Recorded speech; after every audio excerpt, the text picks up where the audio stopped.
So, Jeb Hobson of Bengals.com posted his rookie training camp report card after training camp now is over, which is great to say that, by the way. Training camp's over. Preseason's over. We are a couple weeks away from the actual regular season, which is going to be an absolute legendary start to season against the Patriots. We do play most likely Drake May because the fact that Jacoby Brissett got hurt in the preseason game, the final preseason game. And I did see some people comment say, oh no, we suck against rookie quarterbacks because of CJ Stroud last year. Guys, when we played CJ Stroud, you got to keep in mind, everything was a mess, okay? Our defense had injuries. Our offense couldn't move the ball to save their lives. Our offensive line was absolutely atrocious. And the Texans were an absolute tank of a team with two great receivers, a great young quarterback. Just all around, I mean, every single part of that team was amazing. The Patriots are not the same thing. I know we might not be the best against rookie quarterbacks. I got to go back and look at our record overall-wise. But I just want to keep in mind that the Patriots and the Texans are very, very different teams. This is the beginning of the season when we're 100% healthy, when everything is good. When we played the Texans, it was halfway through the season, and we were going through heck and back, okay? It wasn't a good time. Anyway, with that being said, I think we'll be fine against the Patriots. But our first round pick, Amarius Mims, he says, it's a shame about the injury. Mims used the absence of Trent Brown to seemingly steal the starting job at right tackle. There's a lot of time. There's still a timeline where he turns out to be the best tackle in the draft, if not outright. But the concern about staying on the field has already come true, which hurts the grade. Yeah, I definitely will say when you look at the fact that he was injured in college and then with not even getting to the season already and he's already injured, I'm not going to look too much into that just because it's not the same injury as his college injury. Here's what I'll say about it is, again, I don't think he was going to be a starter anyway. I thought he was going to be a backup this whole entire season no matter what. So the fact that he is still the backup, even though, again, he has injury concerns, but again, I don't really think this changes anything. If anything, he was going to be a backup. We were going to use him as a rotational guy. Not rotational guy, as a extra offensive lineman in jumbo packages. A goal line extra option. And I think he'll be out for a couple weeks to start the season, but he's going to be the same situation he was before. I don't think we're really going to see him become one of the best offense tackles until the second year of the franchise. Second year of his career, his sophomore season. So I'm not really too upset about the whole situation right now. If he was out for the season, I'd be really upset because then it's like, okay, well, that's a whole year of development you're just going to miss. But being out for a little bit, but still being able to be utilized throughout the season as as a jumbo option, I'm not really upset too much about that. Kris Jenkins, B. So far, so good for Kris Jenkins. He hit the expected rookie struggles, especially stumbling that first preseason game before evening out. He should be a big help in replacing DJ Reader via committee. Yeah, he did have a sack. I believe, was it the Colts game? Yeah, he had a sack in the Colts game. The thing about Kris Jenkins is a run stuffer. He's not a pass rusher, right?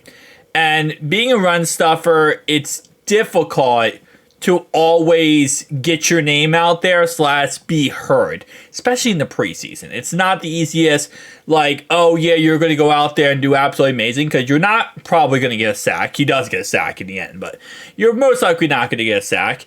And because you're playing with other guys who really aren't the greatest players, you're not going to look that good / be in the correct position a lot of times to be absolutely amazing.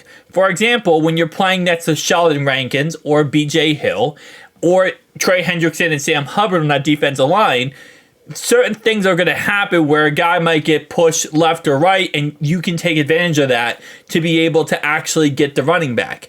While if you're playing with guys who really just are kind of, again, practice squad guys, you're not going to get the best opportunities to look the best. So I think for the most part, he looked okay, but I think it really comes down to, again, just the situation he was in. Jermaine Burton. Why is there so much hatred toward Jermaine Burton? I mean, not hatred, but like there's so much negativity and low grades whenever I see anything about Jermaine Burton, which shocks me completely to my core.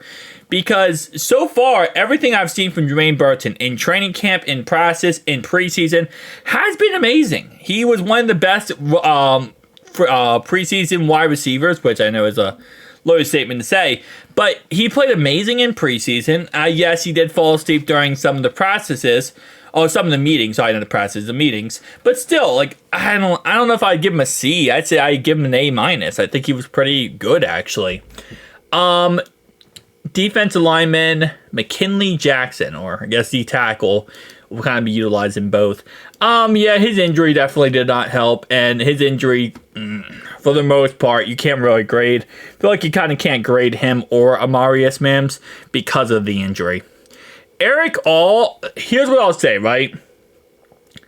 I don't know if he'll 100% be tight end 1. Obviously, for the future, yes. Right now, no, because we have Mike Gesicki.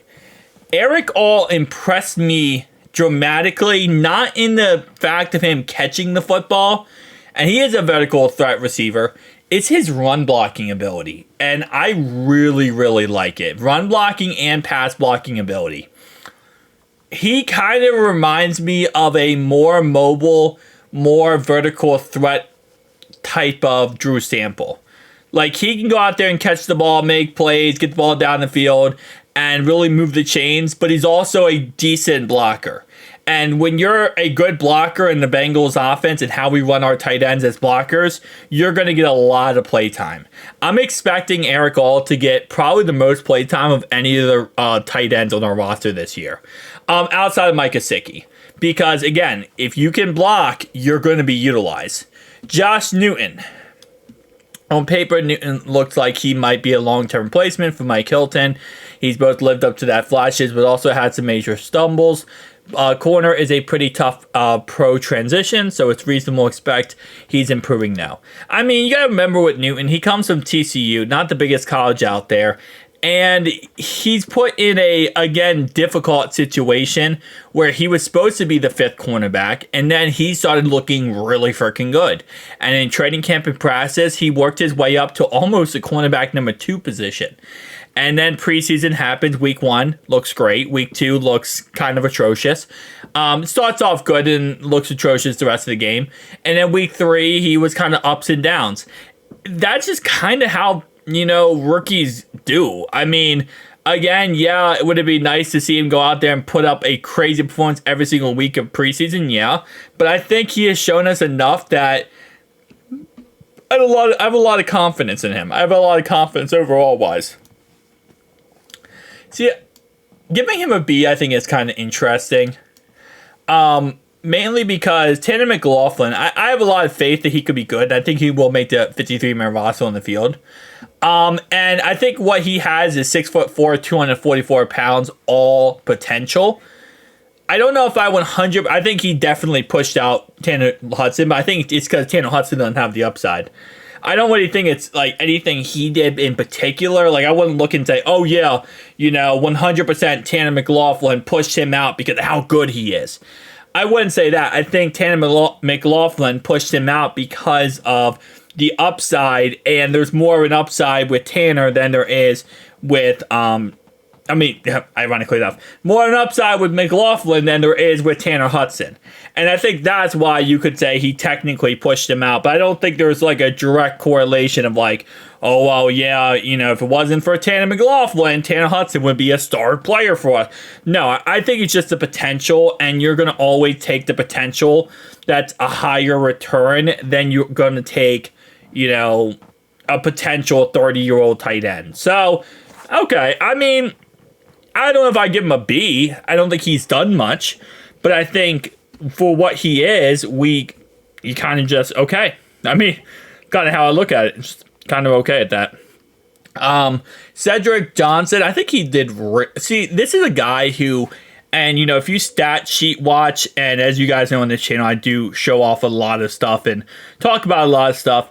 But if you stat sheet watch, you look and you just look at the stats for Tanner Hudson, Cedric Johnson. You might be like, oh, well, he didn't really do anything. He's not really that crazy good. I mean, he was okay. Like, nothing crazy special. You're missing so much. Like, when you watch him actually play, yeah, he's not putting up stats, but he's getting around his guy. He's getting through the guys. He's making the critical pressures you need him to make. And I get it. It's preseason, right? And we can't overreact to preseason. You're playing 3rd, 4th, 5th, 6th string guys. But it's the intangibles / it's the technique that I really like in him. Because you see the potential. You see the potential. You see the chances. You see, you know, the future that you could get. And keep in mind, he's also a very, very, you know, not older player, I'm going to say. He's a 6th round pick himself. So you're not going to go out there and expect him to be the best of the best. And, you know, if he is, well, all power to him. God bless him. That would be amazing. But for what he is, he's a project. And I don't think it's a bad project to go with. I think he's a pretty good project when you look at it at the end of the day. Anthony got an A so far. Yeah. I think when it comes to Anthony, I do agree he has a bright future. 100% I agree with that. I will say Anthony, I feel like it's a strange situation just because there's so many safeties on this squad right now that are pretty solid. And I think it's one of those situations where it's like, and I say safety / defensive backs. Let me put that in there. Not just safety position, but also defensive back position. And I think there's so many good options now that it kind of pushes him down the, like, you go through a list, right? Go through a list of players, and I don't know, it's kind of difficult with him. But A, I can agree, and Matt Lee, 100% A, he'll make the roster. So I think in the end here, I think every single player here, maybe except for Cedric Johnson, will make the roster 100%. I think Cedric Johnson will make the roster, but it's a possibility he doesn't, just because of how many great players we have on this roster. This is why, like, when I look at a lot of rosters in the NFL, and I'm like, wow, this roster's not that good. This roster's kind of trash. This roster's... We have always, in at least the last couple of years, we've always had a roster the last couple of years where it's like when you look at it, the 53-man roster, it's hard to make cuts. Some rosters in the NFL, it's pretty easy. You know, you look at it and go, okay, that guy, oh, that's easy. Like, yeah, get rid of that guy, get rid of that guy. With our roster, it's difficult. It's very challenging because we have a lot of great players on our roster. So, for the most part, I hope Cedric Johnson makes our roster, but if he doesn't, it wouldn't, like, shock me beyond belief. I think he has a lot of potential, and I think because of that, we have, you know, there's a reason to keep him. But tell me down below your thoughts and opinions, guys. I'll see you guys next one.